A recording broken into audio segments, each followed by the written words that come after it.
What's up gamers? Look at the time, it's time for a brand new top 10. Oh yeah, we're going old school baby! With so many games to choose from, finding the best Mario games is a hard task. So today, I decided to focus my attention on the 2D adventures. You know, the side-scrollers where Mario moves from left to right and typically grabs onto a flagpole at the end of each level. Without further ado, hey, I'm Nico, and here's my top 10 2D Mario games. So, the first game on this list is some sort of an obscure one. For his first trip to the world of portable consoles, Mario did something a bit different. While Super Mario Land is a Mario game, it is one that doesn't take place in the Mushroom Kingdom, it's one that doesn't feature the iconic power-ups we're used to, and you don't even save Princess Peach or fight Bowser. Yup, in this one, we have to rescue Princess Daisy in the world of Sarasa Land from an evil alien called Tatanga. Yup, that's the plot. I swear I'm not making this stuff up. In terms of gameplay, well, this is a Mario game, alright? You jump on some Goomba-like enemies, and even some Koopa Troopa that actually explode a couple seconds after you jump on them, for some reason. You also have a Super Ball power-up, which might look like the Fire Flower, but nope, it's actually just a super bouncy ball that bounces all over the place.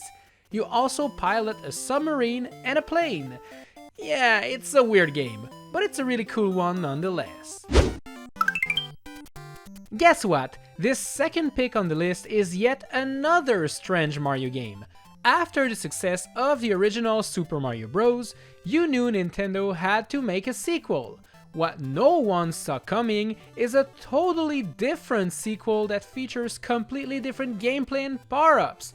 Super Mario Bros. 2 is a wild beast, allowing you to pick your character and then pick up other characters and objects to throw them at enemies.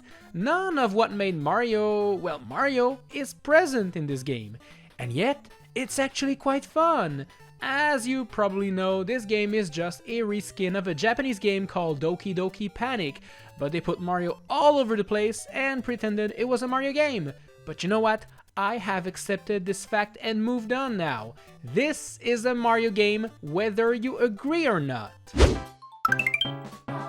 Super Mario had a pretty solid run on the NES, Game Boy and SNES, but after that, the Nintendo 64 came out and revolutionized the industry with the introduction of the third dimension. Super Mario 64 came out, and then people kind of forgot about 2D side-scroller Mario games, sadly.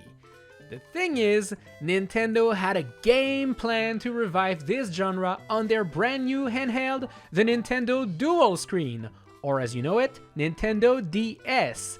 This is where new Super Mario Bros. Was first introduced, and wow, this game actually felt so fresh back then.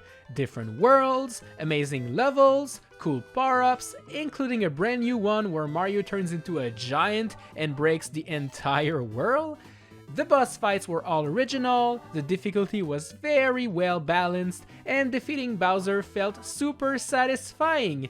To this day, the OG New Soup is still one of my favorite games of all time. I know, it's a bit cliche, but I cannot have a list of the best Super Mario Bros. Game without having the one that started it all, Super Mario Bros. The NES classic doesn't need introduction. It's the simplest and purest form of 2D Mario games you can experience. 8 worlds, classic mushroom and fire flower power-ups, your typical Goombas, Koopas, Piranha Plants, the green pipes, the secret warp zones, and the iconic fight against Bowser where you break the bridge and send him down in the hot scorching lava. What a game! Obviously, when a game is successful, you gotta make a sequel. And that's what Nintendo saw when their new Super Mario Bros. Game sold like hotcakes on Nintendo DS. The first sequel was released a couple years later on the very popular Nintendo Wii, introducing New Super Mario Bros. Wii, the first 2D Mario game where you can play with 3 of your pals all at the same time. Keep in mind that all multiplayer options in previous games were turn-based, so you'd have to wait for your buddy to clear a level before it was your turn. But now this is no longer the case. Everyone can play all at once. Is this a good thing? Well, yes and no. Like, it's actually super entertaining and fun, but it gets chaotic quite fast. Multiplayer aside, this game is very solid and features amazing level design ideas. The new propeller suit feels very fresh, and bringing back Yoshi in a couple levels is very welcomed. The Koopalings are now the bosses of the towers and the castles, which is a really neat addition, although I did miss the original boss ideas from the DS game. All in all, this game is a classic, and I feel like everyone can agree that they had tons of fun playing it at one point in their lives. As we previously acknowledged, Super Mario Land on the Game Boy is a bit odd. Well, guess what? The sequel ain't much better. Super Mario Land 2 6 Golden Coins doesn't take place in the Mushroom Kingdom and doesn't feature Bowser either. Instead, you're going to have to visit all sorts of crazy looking worlds to defeat weird bosses and get 6 golden coins to kick Wario's butt. Yep, Wario's the bad guy here. I have no idea why Bowser was shunned from the Game Boy games, but you know what? I'm all for it. This game is full of cool things. First off, there is a world map that allows you to visit all 6 worlds in the order you want. An open world Mario game in 1992? Yup! And those worlds are quite cool. In one, you climb a big tree. One makes you visit the insides of a turtle. There's also a big Mario robotic statue, a Halloween-themed world full of scary monsters, and you even get to go in space. The bosses are pretty cool too. Like, look at this. We are fighting the 3 little pigs. Yeah, from the kids' book. Even Tatanga, the final boss from Mario Land 1, is back in this game. Yup, this game has it all. After New Super Mario Bros. Wii, Nintendo decided that they were not done with the franchise and ended up releasing 2 more games in the series. New Super Mario Bros. 2 on the 3DS and U on the Wii U. Only one of them can make the cut. And the other one will be put in the trash can. Well, that was simple. New Super Mario Bros. U is very similar to the Wii version, maybe a bit too similar, but the thing is, it's still a really good game. The levels are super well designed, and the new Acorn Suit power-up actually reminds me of the Feather Cape from Mario World, making it super fun to use. Multiplayer is back and works just like you expect. The bosses are a bit boring, seeing as it's just mostly the Koopalings again, with a few exceptions here and there. But this doesn't change the fact that this is the best entry in the franchise. It also features special challenges where you can get medals, and the deluxe port on Nintendo Switch comes with the new Super Luigi U DLC, which adds a crap ton more levels, all more difficult than the Mario ones. This truly is the peak of the new Super Mario Bros. Series, and hopefully the last we hear about that franchise as well. I can safely say I wasn't expecting Nintendo to actually release a new 2D Mario game on the Nintendo Switch, and the best part, it is not an entry in the new Soup series! Yay! Super Mario Bros. Wonder is yet another reimagining of the 2D Mario franchise, and this one actually mixes things quite a lot.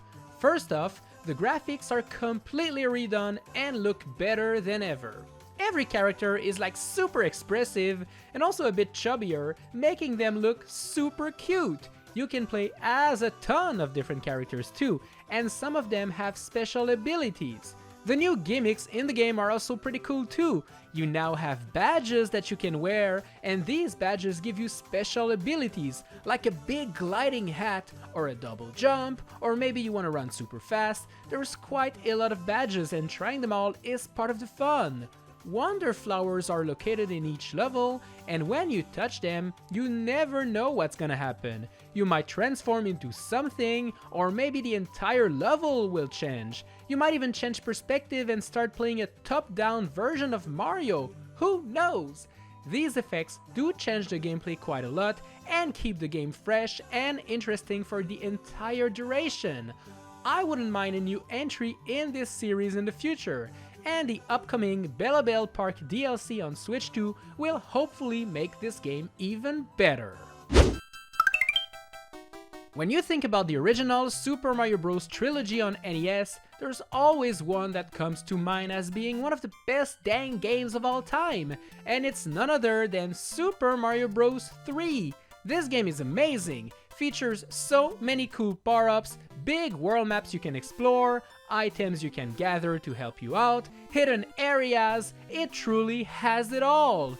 The worlds and levels are very well designed, they're challenging, different from one another, and the boss fights are actually quite cool too. The only downside I can find about Super Mario Bros. 3 is that it eventually ends, which sucks. But then again, the game is so good that you'll probably want to start again from the beginning right after beating Bowser. It truly is a masterpiece. But you know what? There is still one more game that is actually better. Yup, you saw that coming from a mile away, did you? Of course I was going to put Super Mario World as my favorite 2D Mario game. I'm not even going to try to hide this. I am biased towards Super Mario World because it's actually the very first game I ever played as a kid. But you can't deny that this game just took everything that made Super Mario Bros. 3 special and built on top of it to make it even better. It features a huge interconnected world map, including a star world and a special hidden world with crazy difficult levels. It has the best power-up of all time, the Feather Cape. It's the first game to feature my boy Yoshi, and not only does Yoshi eat things, he can also spit fireballs and fly in the sky. This game is filled to the brim with secrets to find, hidden levels to play, and cool boss fights. Plus, it's the only game in the 2D Mario series to feature a world made out of chocolate. I mean, what more do you need? Oh, and this game also taught me about sharing, because if you're playing in multiplayer, you can actually give away some lives to your friends if they suck at the game. Or steal all of them!